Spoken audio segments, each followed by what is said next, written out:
My name is Zara Patel. And 3 days ago, my family excluded me from our reunion because they think I don't care about them anymore. They're having the party on Maple Street, the same street where I live, just 3 houses away from me. What my parents don't know is that while they thought I was too busy with work, I was secretly buying house after house on this street. I now own 7 of the 12 homes, including the one where they're celebrating without me. But here's what will shock them the most. Everything I've done was for them. And when they find out the real reason I've been too busy for family events, their world is about to change forever. Because the daughter they think stopped caring about family has actually been building something that will keep our family together for the next 100 years. My hands were shaking as I stared at the bright yellow envelope in my mailbox. I knew that handwriting. I'd seen it on birthday cards and Christmas presents my whole life.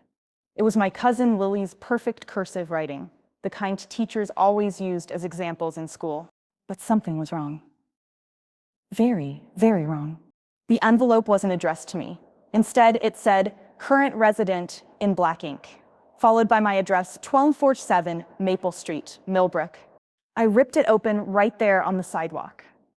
Inside was a beautiful invitation printed on cream-colored paper with little flowers around the edges. The kind of invitation my family always made for special occasions. "You're invited to the 25th annual Patel family reunion," it said in fancy letters.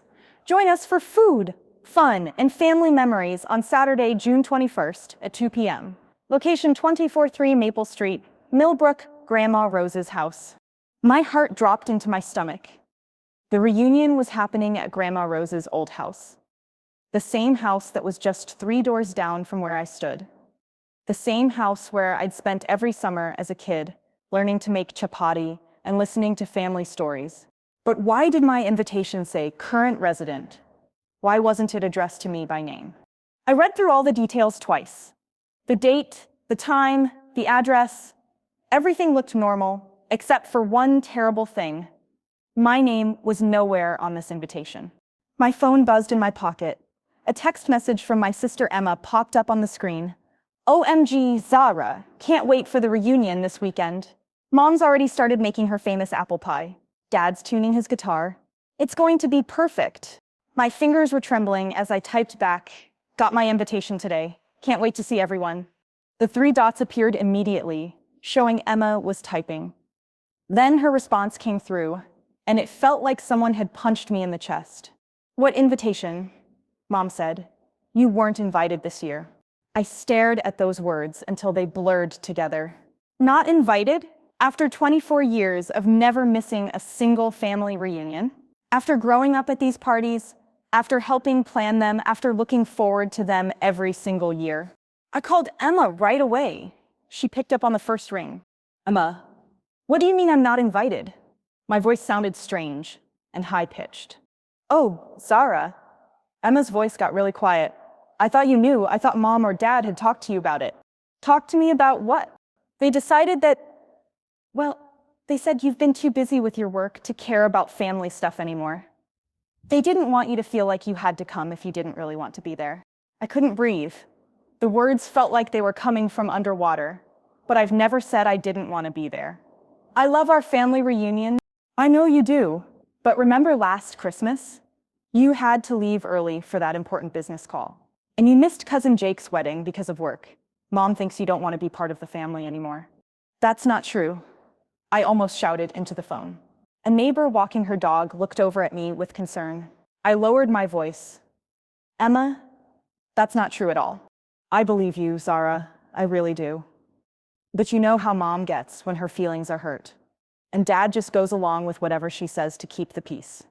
I closed my eyes and leaned against my mailbox. So what? They're just going to pretend I don't exist? Have the reunion 3 houses away from me and act like I'm not here? "Zara, you live 3 houses away from Grandma Rose's old house?"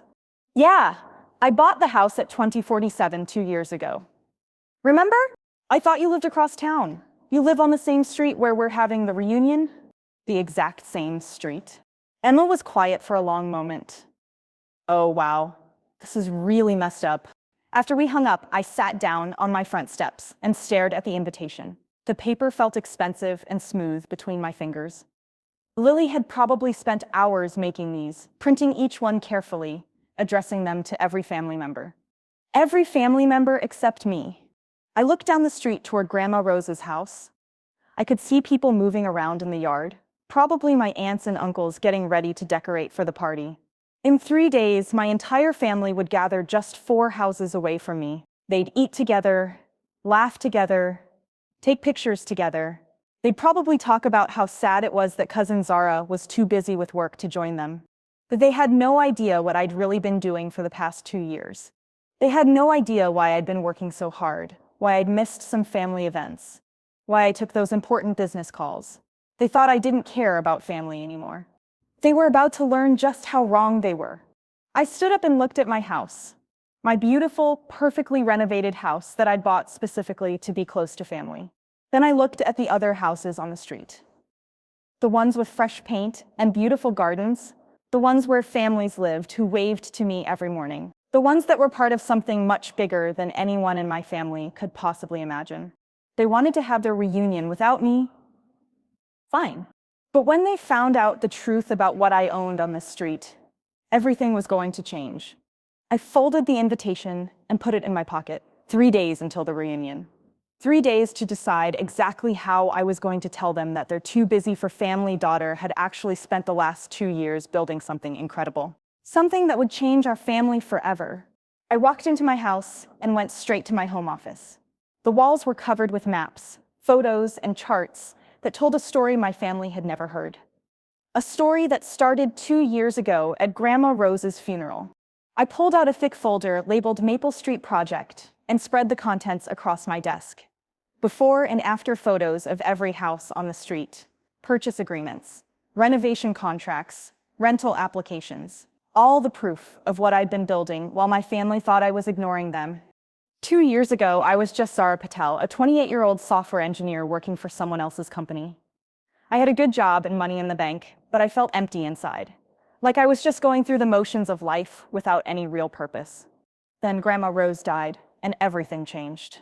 At her funeral, I overheard my parents talking to Uncle Mike about what to do with her house. They were standing by the coffee table, speaking in low voices like they didn't want anyone else to hear.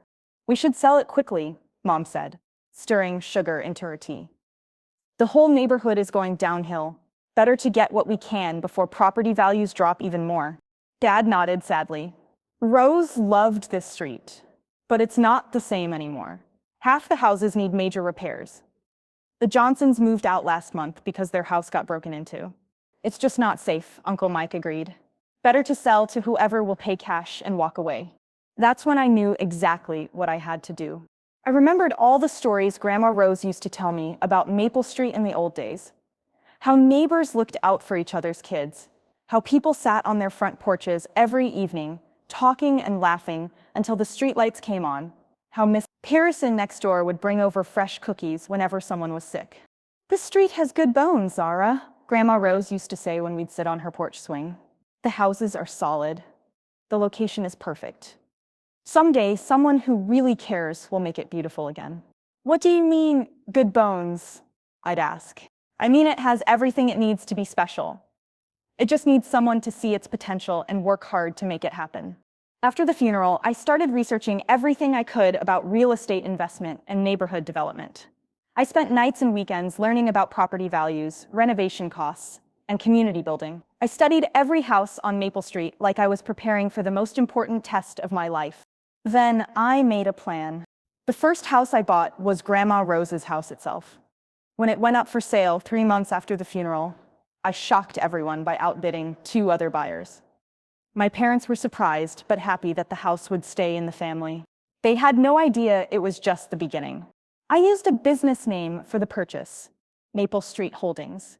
I didn't want my family to know what I was planning until I was ready to show them the finished project. I wanted it to be a surprise that would make them proud. Next, I bought the house next door when old Mr. Patterson decided to move to Florida to be near his daughter. The house at 2051 needed a lot of work, but I could see its potential. New roof, fresh paint, updated kitchen, it could be beautiful again. Then Mrs. Kim's house at 1253 went up for sale when she moved to California for a new job. I bought that one too and spent 3 months renovating it from top to bottom. One by one, whenever a house went up for sale on Maple Street, I was ready with a cash offer. But I wasn't just buying them to make money. I was buying them to save them. Each house I purchased, I renovated carefully. I hired local contractors who needed the work. I bought supplies from local stores to help the community. I made sure every house was beautiful, safe, and affordable for families who would take good care of them.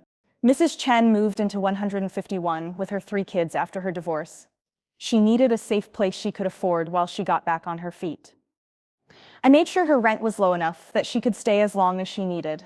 Mr. Rodriguez got the house at 2057 after losing his construction job.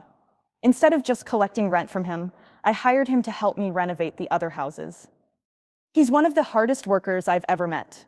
The Johnson family rented 2063 while they saved money to buy their first house. They're young newlyweds who take amazing care of the place and have started the most beautiful garden in their backyard. Slowly, the street began to change. Gardens appeared where there used to be weeds. Kids played on sidewalks that used to be empty. People sat on their porches again, just like in Grandma Rose's stories. Property values started going up. Crime went down. The neighborhood felt alive again. But I kept it all secret from my family. Every time they asked about my work, I gave vague answers about software development projects and real estate investments. I wanted to wait until everything was perfect before I told them what I'd built. My software company was growing too, working from my home office on Maple Street. I developed an app that helped neighbors connect with each other and share resources.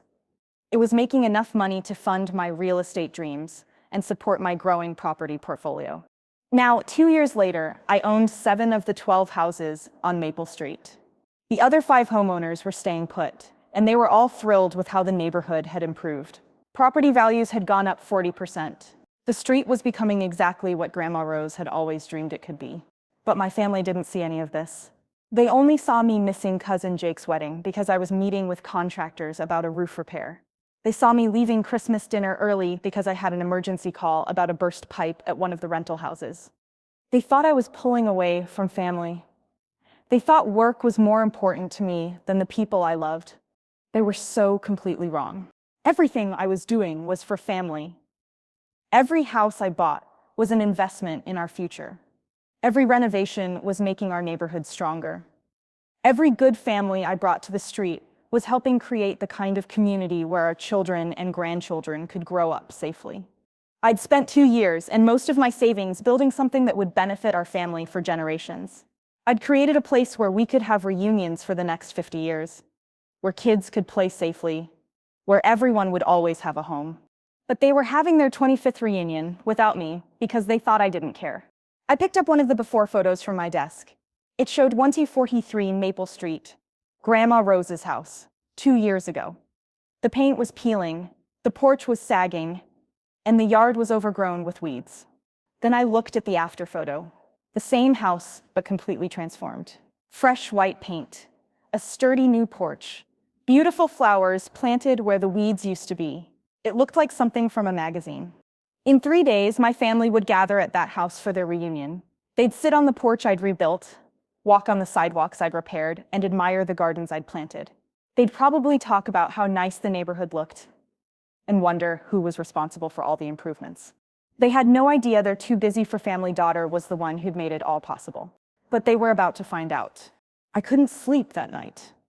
Every time I closed my eyes, I saw that invitation with current resident written where my name should have been. I kept thinking about the reunion happening so close to my house, with me sitting inside like a stranger in my own neighborhood.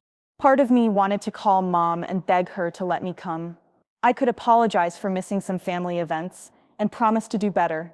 I could explain about the business calls and the contractor meetings. Maybe she'd change her mind and invite me properly. But then I remembered all the times over the past 2 years when I tried to share my excitement about the neighborhood project and she'd changed the subject. All the times I'd hinted about my plans for Maple Street and she'd said I was getting too big for my britches. No, I was done begging for scraps of attention from my own family. If they wanted to exclude me, fine.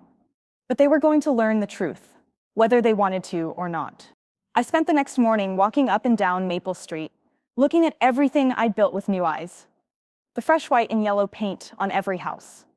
The new sidewalks I'd paid for out of my own pocket. The beautiful community garden I'd planted where the old vacant lot used to be, full of trash and weeds. The playground I'd built in the small park at the end of the street, where kids now played every afternoon after school. The streetlights I'd had installed so people could walk safely at night. The speed bumps I'd convinced the city to put in so cars wouldn't drive too fast past the houses where children lived. This wasn't just a real estate investment. This was a community. This was home. Mrs. Chen was outside with her youngest daughter, Sophia, who was only 5 years old. Sophia saw me and came running over with a big smile on her face. "Miss Sarah," she called, wrapping her little arms around my legs. "Look at the picture I drew of our street." She showed me a crayon drawing on construction paper. It showed all the houses on Maple Street in bright colors with stick figure families standing in front of each one. She'd drawn me in front of my house, smiling and waving with one hand way up in the air. "It's beautiful, Sophia," I said, my throat getting tight. "You're such a good artist." Mrs. Chen walked over, wiping her hands on a dish towel. "Zara, I don't know how to thank you enough. This place has become home for us in a way I never expected. Sophia loves it here. We all do. That's all I ever wanted," I said, meaning every word. Mrs. Chen studied my face with the careful attention of a mother who's learned to read people's moods. "Are you okay? You look sad today." I almost told her everything right then.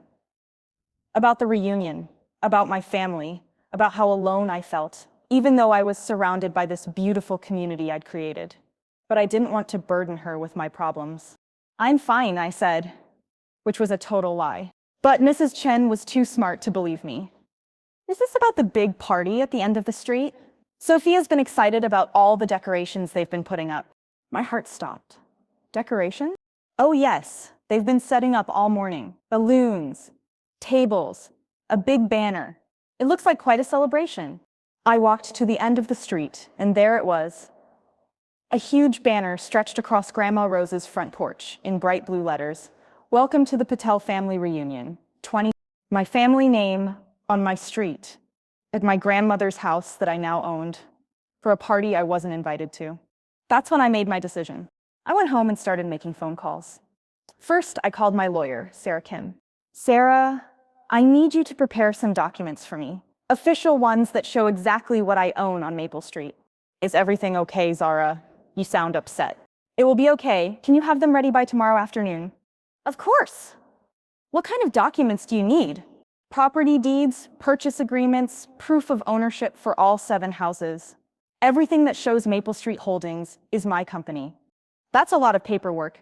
Are you sure you need all of it?" "I'm sure." Next, I called my contractor, Mike Santos. "Mike, I need a favor. Can you make me a sign? Something professional, but clear. I'll text you exactly what it should say." "Sure thing, Zara. When do you need it?" "Tomorrow morning, early." "No problem. What's this for?" "Let's just say it's time for some people to learn the truth." Finally, I called my property manager, David Wu. "David, I need you to gather all the paperwork for the Maple Street properties. Bring everything to my house tomorrow at 2 p.m. "All of it? That's going to be a lot of files." "Every single document. Purchase agreements, renovation contracts, rental leases, tax records. I want proof of everything I've done on this street." "Zara, what's going on? This sounds serious." "It is serious. Very serious." I spent the rest of the day preparing. I cleaned my house until it sparkled, paying special attention to the dining room where I might need to host some very important conversations. I set up my dining room table with chairs for 12 people, just in case my whole family wanted to talk at once. I went grocery shopping and bought enough food and drinks for a crowd, because I had a feeling that by tomorrow evening, my family was going to want to sit down and have a very long discussion about what they thought they knew about me. I printed out before and after photos of every house I'd renovated. I organized all my business records in neat folders. I prepared a presentation that would show them exactly what I'd been building while they thought I was too busy to care about family. Most importantly, I wrote a letter. A 3-page letter explaining everything, why I'd kept the project secret, why I'd missed some family events, why every single thing I'd done over the past 2 years was because I loved them more than anything in the world, not because I didn't care. By tomorrow night, my family would know the truth. They'd know that their too busy for family daughter had actually spent 2 years and almost every penny she had building a family legacy that would last for generations. They'd know that I didn't just live on Maple Street. I owned most of it, and I'd done it all for them. The morning of the reunion, I woke up to the sound of car doors slamming outside my window. My heart started racing before I was even fully awake. Through my bedroom curtains, I could see my family members arriving at Grandma Rose's house just down the street. There was my cousin Marcus, carrying a huge covered dish that probably held his wife's famous potato salad. Aunt Sarah was directing Uncle Pete as he unloaded folding chairs from their minivan. My teenage cousin Alex was already setting up a basketball hoop in the driveway. And there, right in the middle of everything like a general commanding her army, was Mom. She looked exactly the same as always. Her black hair was pulled back in a perfect bun, and she was wearing her favorite blue dress with tiny white flowers on it. She was pointing at things and making sure everything was positioned exactly right. Mom had been planning family reunions for as long as I could remember, and she took the job very seriously.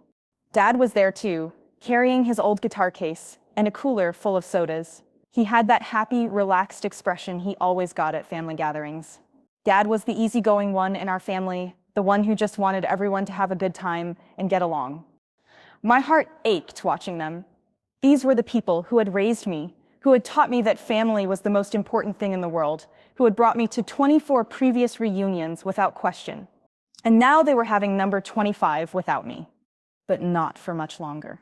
At 10 o'clock sharp, Mike Santos arrived at my front door with a wooden sign mounted on a metal stake. It was exactly what I'd asked for, professional looking, but impossible to ignore. "Are you sure about this, Sarah?" Mike asked as we walked out to my front yard. "This seems like it might cause some family drama." "Sometimes drama is necessary to get to the truth," I said, helping him push the stake into the ground right next to my driveway. The sign was perfect. In bold black letters, it read, "Maple Street Community, developed and managed by Zara Patel, owner of Maple Street Holdings." Below that, in smaller letters, it listed the addresses, houses 12 to 47, 12 to 51, 1 to 57, 12 to 55 Maple Street, are owned and maintained by Maple Street Holdings for the benefit of our community. Mike stepped back and whistled softly. "7 houses? You really own 7 houses on this street?" 7 out of 12, I confirmed. "And your family doesn't know?" "They're about to." At noon, the reunion officially started, and I watched from my living room window as more family members arrived. Cousin Lily and her 3 kids came running up the driveway with wrapped presents, probably for the annual White Elephant gift exchange. Uncle Thomas, who was 89 years old and still drove himself everywhere, pulled up in his ancient blue Cadillac. The teenagers immediately started a basketball game in the street. The little kids began running around the yard, playing tag and hide and seek. The adults gathered on the front porch, catching up and sharing stories, their laughter loud enough that I could hear it clearly from inside my house. It looked perfect. It looked like exactly the kind of family gathering that Grandma Rose had always dreamed of having on her beautiful street. At 2 o'clock, my lawyer Sarah Kim arrived at my back door with a thick manila folder. "Everything you asked for," she said, setting it down on my kitchen table. "Property deeds, purchase agreements, renovation contracts, tax records, business licenses, it's all here." "Thank you, Sarah. I really appreciate you doing this on a Saturday." "Zara, can I ask what this is about? You seem really stressed, and frankly, you're making me nervous." I pointed out my kitchen window toward the reunion happening just down the street. "See that party? That's my family reunion. The 25th annual Patel family gathering." Sarah looked confused. "That's great. Are you heading over soon?" I wasn't invited. Her mouth dropped open. "What? But it's your family." "Yes, it is. And they decided I was too busy with work to care about family anymore. So they're having their reunion 3 houses away from me, on the street I've spent 2 years renovating, at the house I now own, and I'm not welcome." Sarah stared at me for a long moment. "They have no idea you own most of this street, do they?" "Not yet, but they're about to find out." At 3 o'clock, David Wu arrived with 2 large boxes of files. "Rental agreements, contractor bills, neighborhood improvement receipts," he said, setting everything on my dining room table. "Zara, this represents a massive investment. Are you really sure you want to reveal all of this today? How much, I asked. Total investment, including purchase prices and renovations. David pulled out his tablet and started calculating. Just over $2 million. $2 million. Hearing it said out loud like that made my stomach flip. I'd known it was a lot of money, but I'd been so focused on the individual purchases and projects that I'd never added it all up. $2 million, I repeated quietly. That you've invested in your family's neighborhood, David pointed out. That's not spending money, Zara. That's building generational wealth. Try explaining that to my parents. At 4 o'clock, I'd put on my favorite red dress, the one Grandma Rose had bought me for my college graduation 6 years ago. I did my hair carefully and put on just enough makeup to look confident and successful, not like someone who'd been crying about being excluded from a family party. Then I took a deep breath, walked outside, and stood next to my sign. The basketball game was still going strong in the street. Kids were still running around the yard. Adults were still laughing and talking on the porch. Everyone was having such a good time that it took about 30 seconds for anyone to notice me. But when they did notice, everything changed very quickly. "Hey," I heard my cousin Jake call out from the basketball court. "There's someone by that sign." Is that Zara?" The basketball stopped bouncing. Conversations got quieter. I could feel everyone turning to look at me, then at the sign next to me, then back at me again. My sister Emma was the first person to walk over. "Zara?" she called, sounding confused. "What are you doing here? I thought you weren't coming to the reunion." "I was invited," I said simply, my voice carrying clearly in the suddenly quiet street. "But I live here." Emma walked closer and read the sign. I watched her face change as the words sank in. "What is this? Maple Street Holdings? You own these houses?" By now, more family members were walking over. I could see Mom marching across the street with that dangerous expression on her face that meant someone was about to get a very serious talking to. "Zara Patel," she called out in her most no-nonsense voice. "What is the meaning of this sign?" The entire reunion had stopped. Everyone was gathering around me and my sign, reading it, looking confused and shocked and curious all at the same time. "Hello, Mom," I said as calmly as I could. "Hello, Dad. Hello, everyone. I'm sorry to interrupt your reunion." "You're not interrupting anything," Dad said, but his voice sounded uncertain. "Zara, sweetheart, what's going on? What is this sign about?" I took the deepest breath of my life. This was it. The moment I'd been planning and dreading for months. "This sign is about the truth," I said loudly enough for everyone to hear. "The truth about what I've been doing for the past 2 years, while you all thought I was too busy to care about family." I gestured toward the houses around us, my hand sweeping from one end of the street to the other. "Look around. Look at this beautiful street where you chose to have your reunion. Look at these perfect houses, these lovely gardens, this safe neighborhood where kids can play without worry." Everyone's heads turned, following my gesture. For the first time, they were really seeing Maple Street. The fresh paint on every house, the flower boxes under the windows, the new sidewalks, the playground at the end of the street where some of the younger cousins had been playing earlier. "This didn't happen by accident," I continued, my voice getting stronger.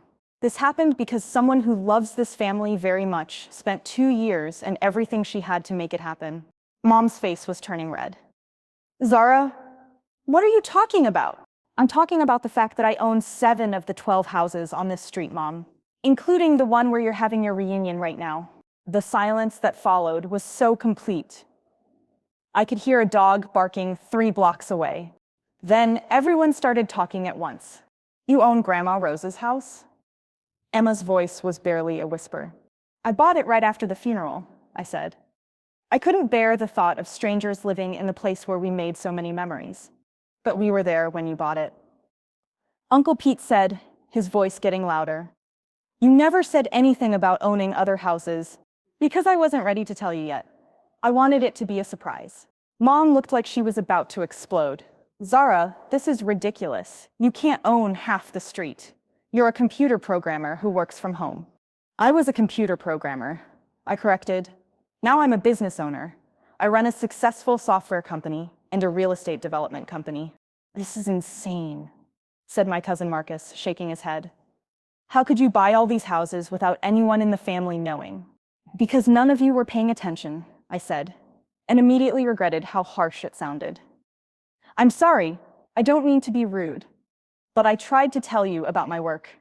Every time I brought up my projects, someone changed the subject. Dad stepped forward, his guitar case still in his hand. Zara, honey, we need to talk about this privately. No, Dad.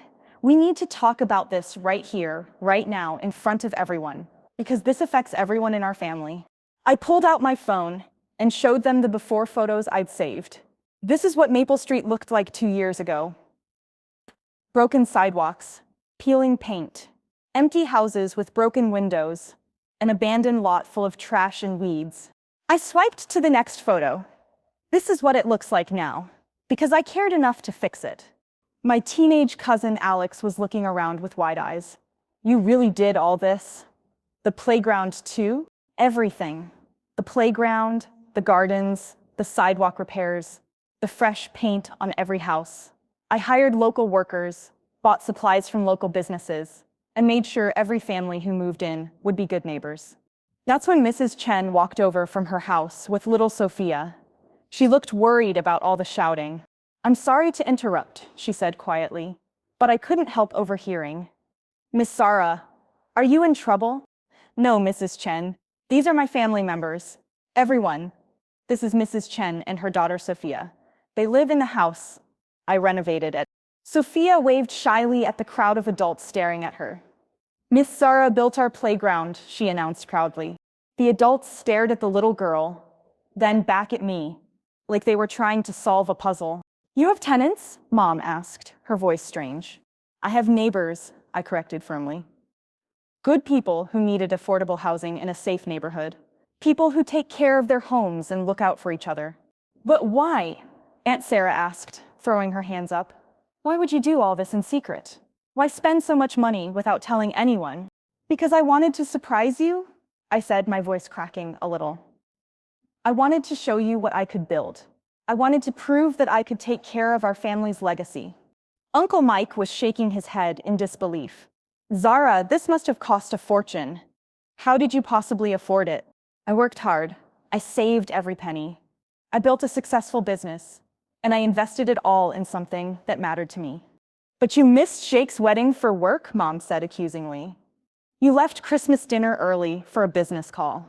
I missed Jake's wedding because I was closing on the house at a 157, and the seller could only meet that day. I left Christmas early because my contractor had an emergency with the roof repairs at 1.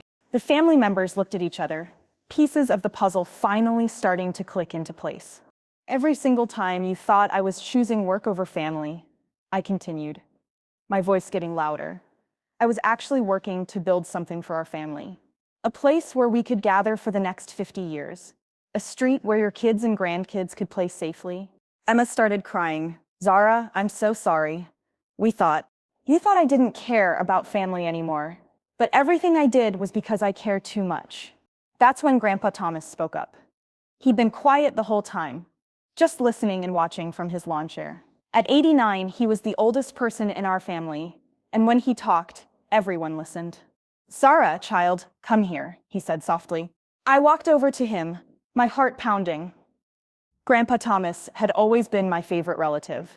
He taught me to play chess when I was 7 and always remembered my birthday. You know, your Grandma Rose used to tell me about her dreams for this street, he said, his old eyes getting watery. She said someday, someone special would make it beautiful again. Someone who understood what family really means. He reached out and took my hand in both of his. I think she would be very proud of you. Thank you, Grandpa Thomas. But I have one question. Why didn't you tell us? Why keep it secret for so long? I looked around at all the faces watching me. My parents, my siblings, my cousins, my aunts and uncles. Some looked angry. Some looked confused. Some looked amazed. Because I was scared, I admitted, my voice getting quiet. I was scared you'd think I was showing off. I was scared you'd think I was trying to control everyone. I was scared you'd be upset that I changed the neighborhood without asking permission. I took a shaky breath. And I was scared you'd think I was wasting my money on something stupid. Mom wiped her eyes with the back of her hand. Oh, Zara, I wanted to wait until everything was perfect. I wanted to invite you all to a reunion right here on our street, in our neighborhood, and surprise you with what I'd built. I wanted you to be so proud of me. We are proud of you, Dad said, his voice thick with emotion. We've always been proud of you. Then why wasn't I invited to the reunion? The question hung in the air like smoke from a fire. Everyone looked uncomfortable. No one wanted to answer. Finally, Mom spoke up, her voice small and ashamed. Because we thought you didn't want to be here anymore. We thought you'd outgrown us. I could never outgrow you. You're my family. You're everything to me. But you seemed so distant lately, so focused on building something amazing for all of you. The silence stretched out between us like a bridge nobody wanted to cross. I could see people processing everything, trying to understand how they'd gotten everything so completely wrong. Then Sophia tugged on my dress with her small hand. Miss Zara, are you sad? A little bit, sweetie. Why don't you come to the party? There's cake. Out of the mouths of babes. Here was a 5-year-old child showing more kindness than my own family had. There's something else, I said, looking at all the faces around me. Something I haven't told you yet. The biggest thing of all. I could see people getting ready for another shock. What could be bigger than owning half the street? Mom, Dad, do you remember what you said at Grandma Rose's funeral? About how the neighborhood was going downhill and you should sell her house quickly before property values dropped. They nodded, looking embarrassed now. That's when I decided to buy it. But not just to keep it in the family. I had a much bigger plan. I pulled out my phone again and showed them a legal document I'd photographed. This is a trust I set up called the Rose Patel Family Trust. Every house I bought on this street isn't just owned by me personally. It's owned by this trust. What does that mean? Emma asked, her voice confused. It means that when I die, or if I ever can't take care of these properties anymore, they don't get sold to strangers. They stay in our family forever. The silence that followed was so complete. I thought maybe everyone had stopped breathing. Forever, whispered Aunt Sarah. Forever. Your kids. Their kids. Their kids' kids. They'll always have a place to come home to. They'll always have Maple Street. Dad sat down heavily in one of the lawn chairs someone had set up. Zara, do you understand what you've done?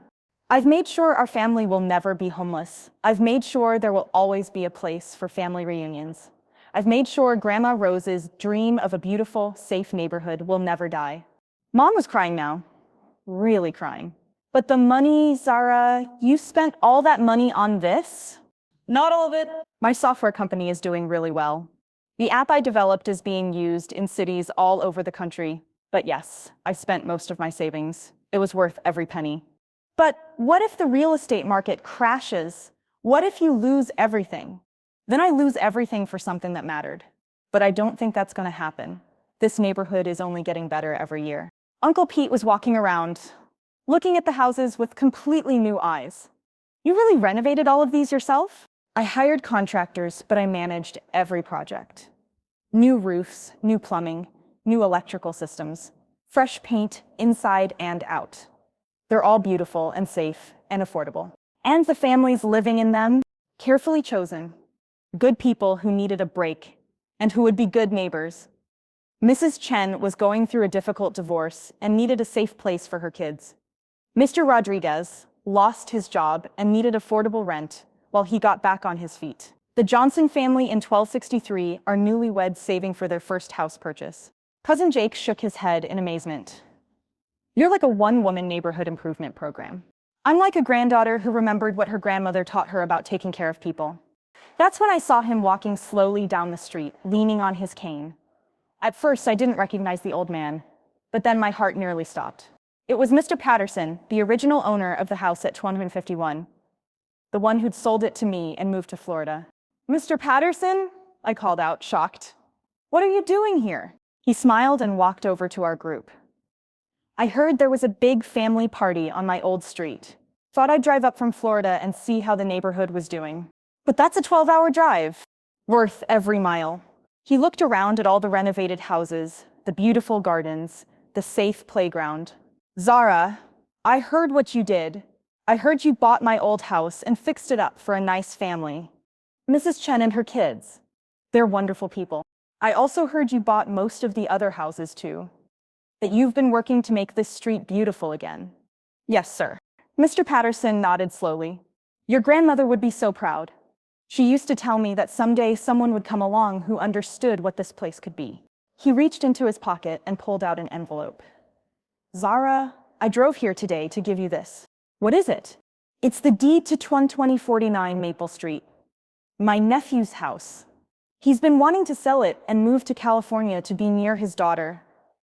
When he heard what you were doing here, he asked me to offer it to you first. My hands shook as I took the envelope. Mr. Patterson, I can't afford another house right now. I've spent almost everything I have. Check the price. I opened the envelope and gasped. The asking price was half of what the house was worth.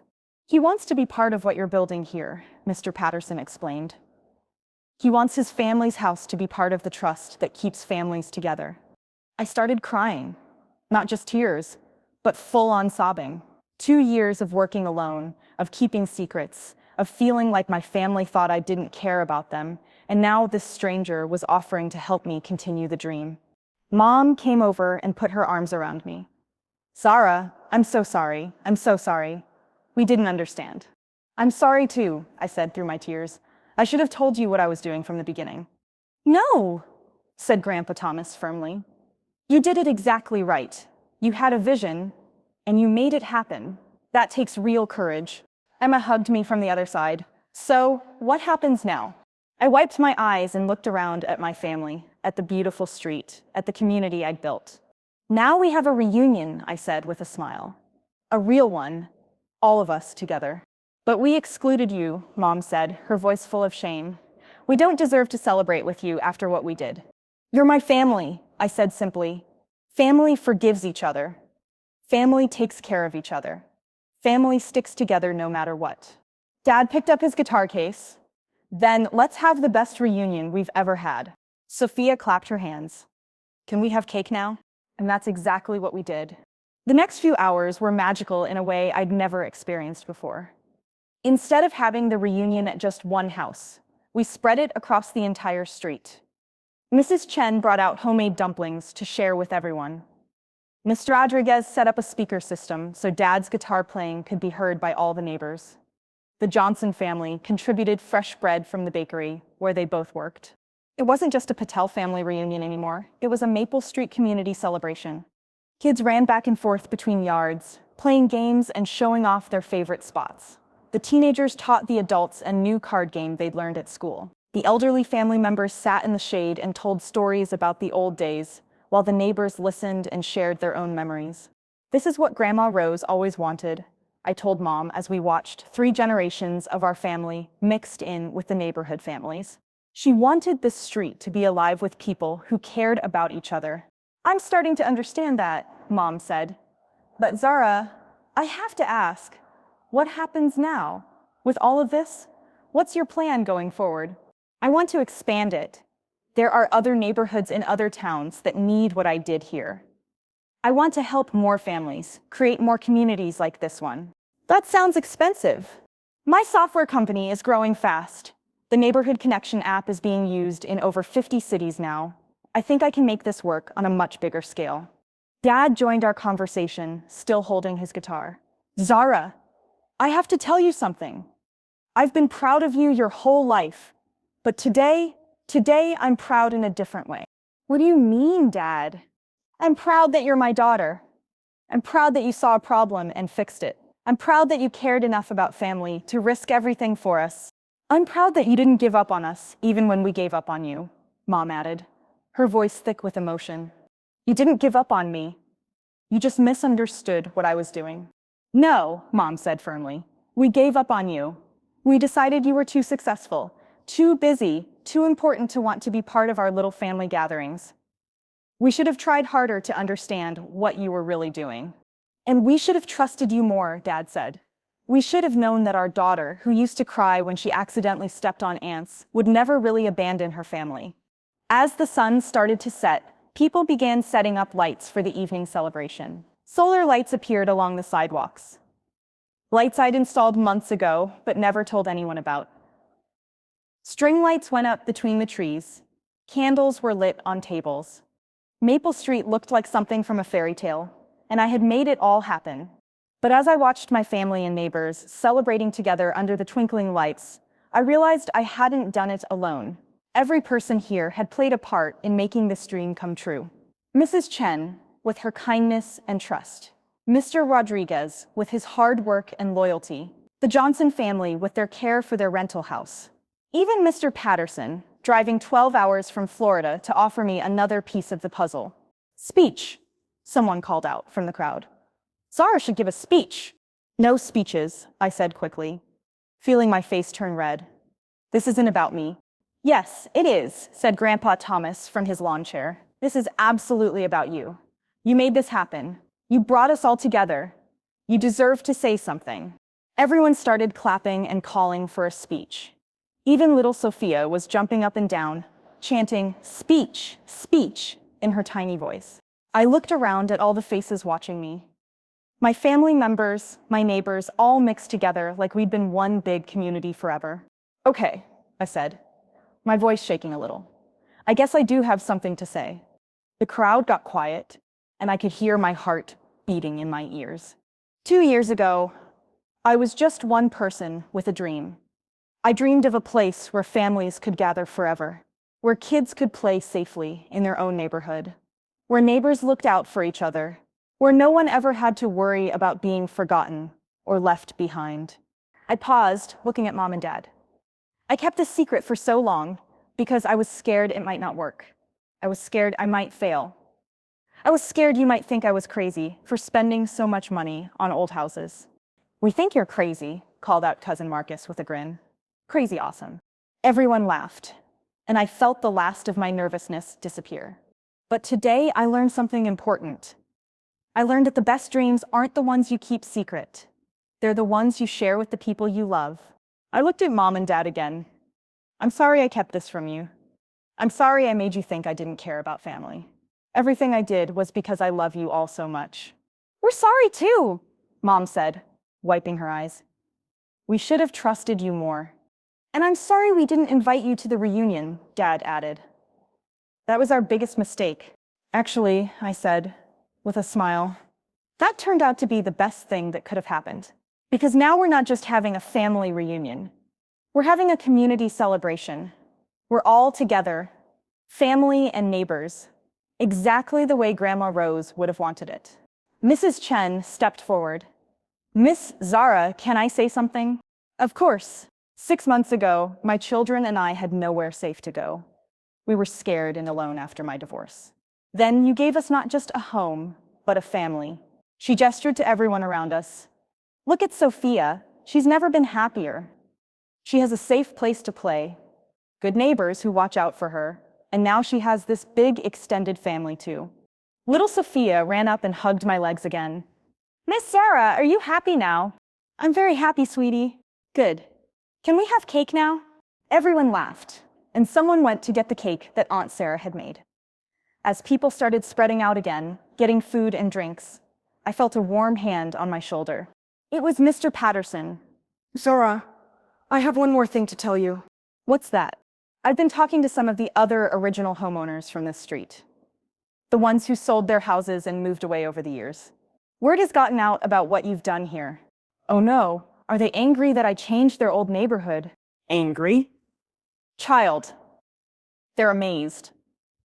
Mrs. Foster, who used to live at 2053, says it's the most beautiful thing she's ever seen. Mr. Williams, who sold 165 5 years ago, says he wishes he'd stayed to see this transformation. He smiled and patted my shoulder. You didn't just save this neighborhood, Zara. You brought it back to life in a way that honors what it used to be while making it better than it ever was. As the evening went on, I found myself moving from group to group, talking to family members I hadn't really talked to in months, getting to know neighbors I'd only known as tenants before today. Uncle Mike pulled me aside near the playground. Zara, I have to ask you something, and I want you to be completely honest. Okay.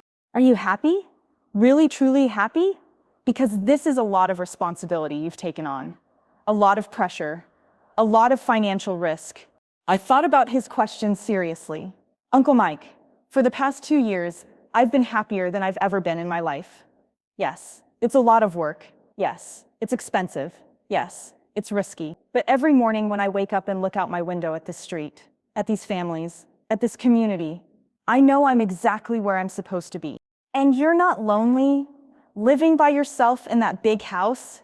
I looked around at the party happening all around us. Kids were still playing games in the street. Adults were sharing stories and laughing. The teenagers had started a card game that somehow included 3 generations of family members. How could I be lonely? I said. I'm surrounded by family and friends. I have Sophia calling me Miss Sora and hugging my legs every day. I have Mrs. Chen bringing me homemade dumplings when she thinks I'm working too hard.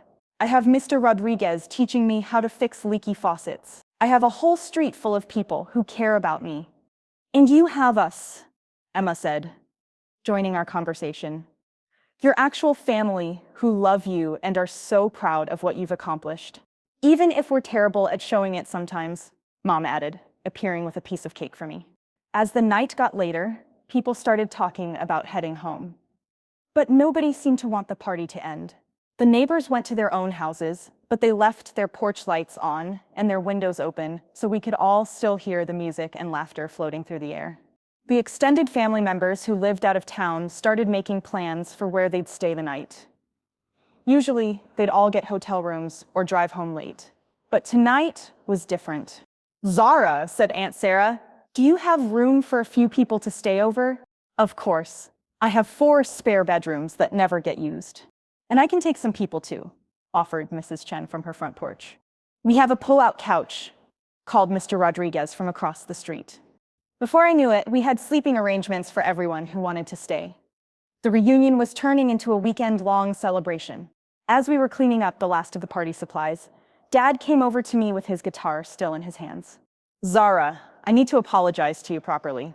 Dad, you don't have to. Yes, I do. I'm your father. I'm supposed to support you and believe in you and trust that you know what you're doing with your life.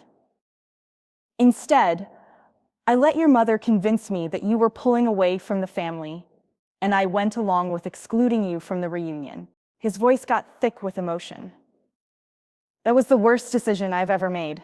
You're my daughter, and I should have fought for you to be included, no matter what anyone else thought.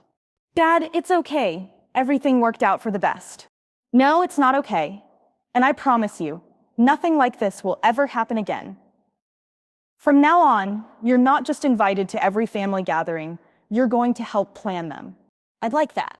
And Zara, I want you to teach me about real estate, about building communities, about what you do. I want to understand your work the way a father should.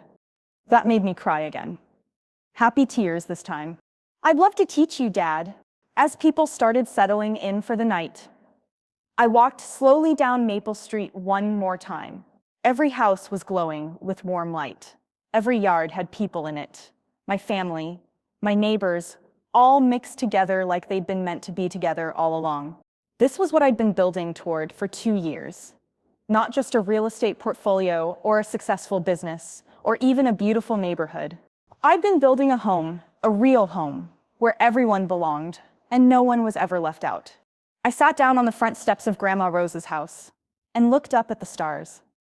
I did it, Grandma, I whispered. I made your dream come true. Yes, you did. I turned around and saw Mom sitting down beside me.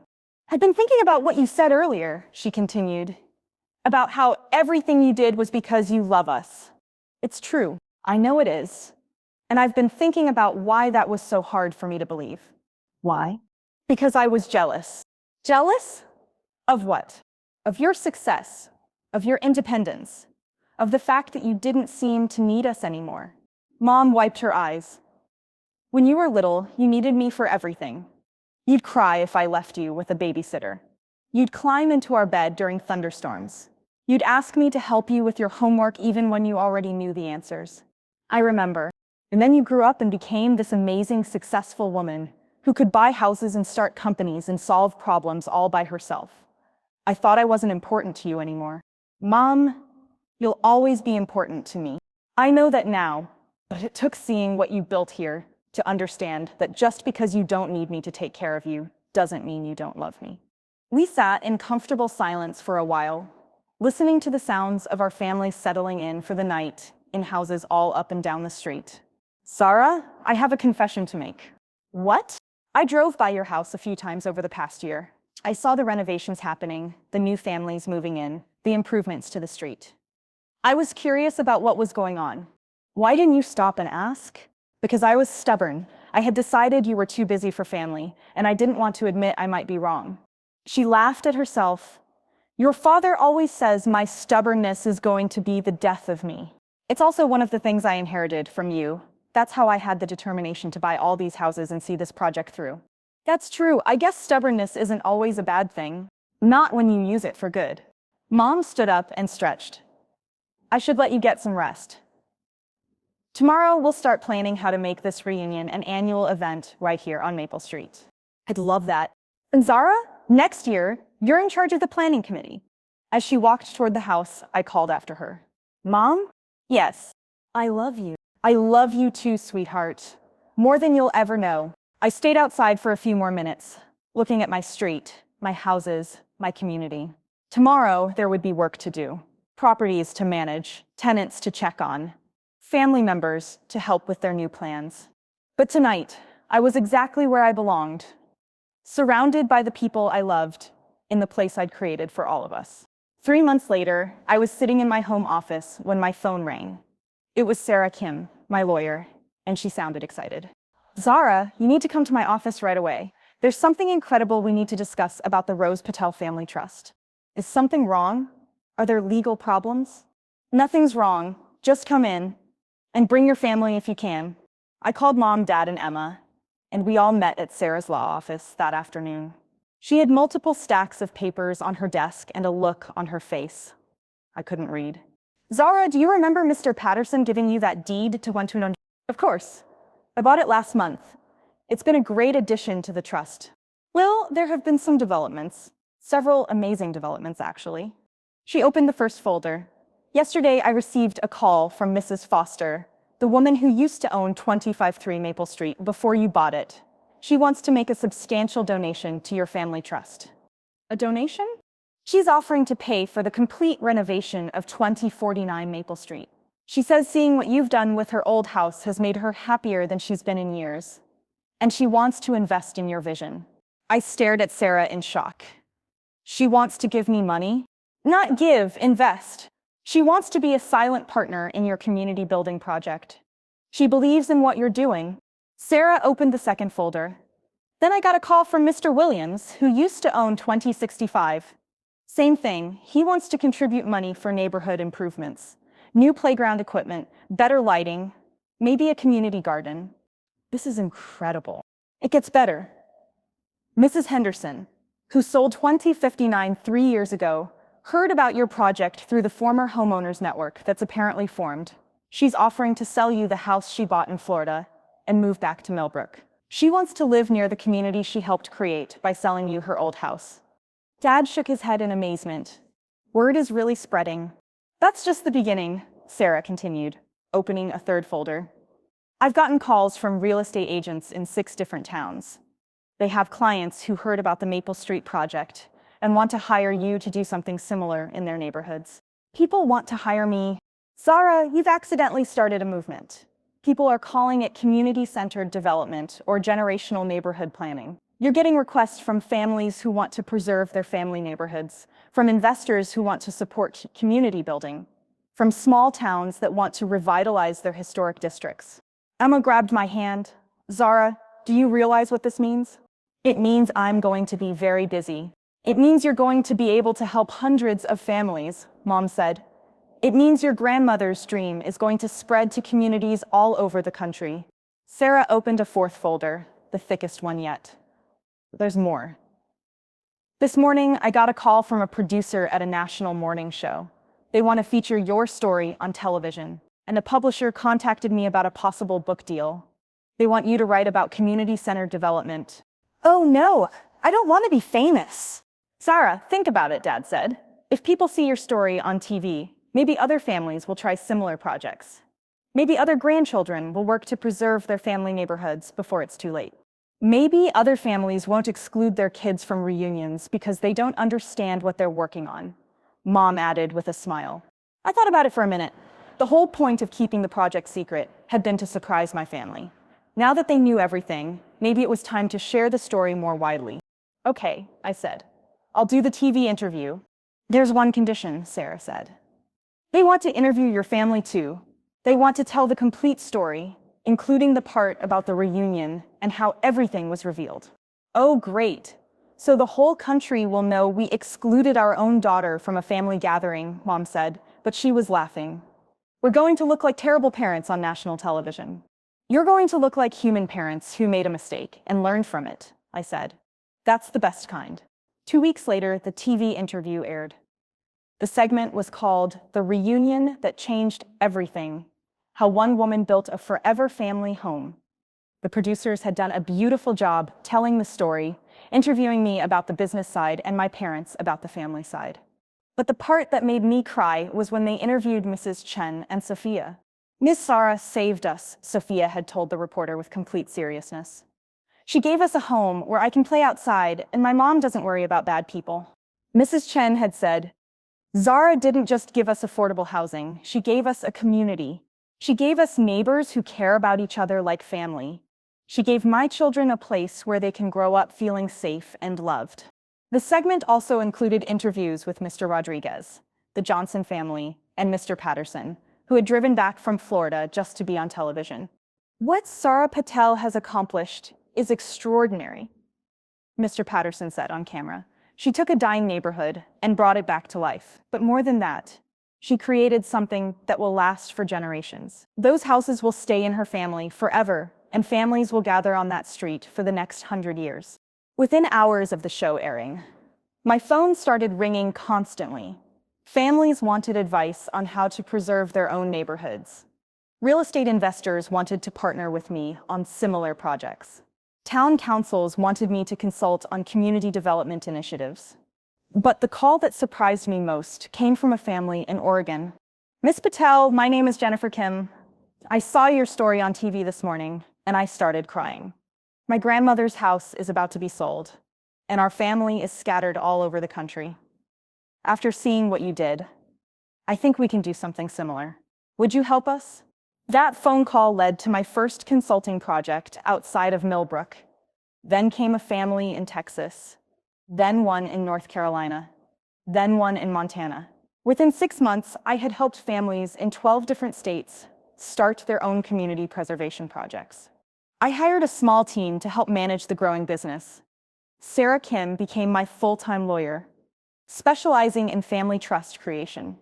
Mike Santos expanded his contracting business to work on projects in multiple states. David Wu started a property management company that focused entirely on community-centered development. But through all the growth and success and travel, Maple Street remained the heart of everything. Every morning, I still woke up in my house at 2047 Maple Street. I still had coffee with Mrs. Chen on Tuesday mornings. I still played with Sophia and the other neighborhood kids at the playground I'd built. I still attended monthly neighborhood meetings to discuss community improvements and plan block parties. And every year, we had the Patel family reunion right there on the street, with all the neighbors invited to join us. The reunion had become legendary in our family, not just because of the food or the music or the games, but because of the story it represented.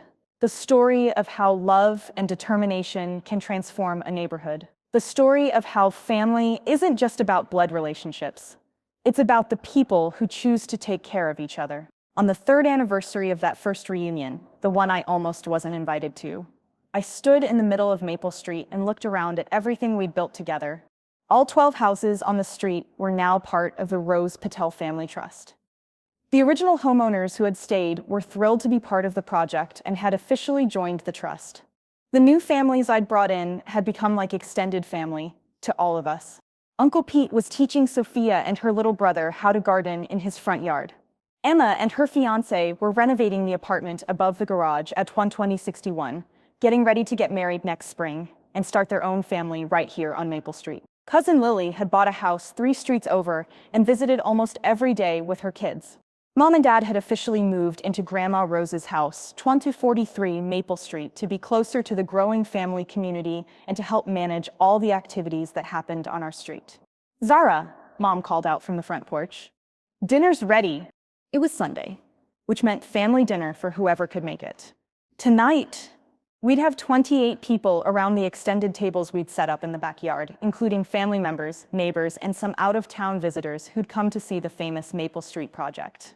As I walked toward the house, I passed the original sign that Mike Santos had made me 3 years ago. It was still there, but now it had been joined by a second sign that the neighborhood kids had made together. The new sign read, "Home is where love builds community." And that's exactly what this was. As I reached the front steps of Grandma Rose's house, now my parents' house, but still the heart of our family gatherings, I turned around one more time to look at Maple Street. Every house was glowing with warm light. Every yard showed signs of the families who lived there and cared for the place.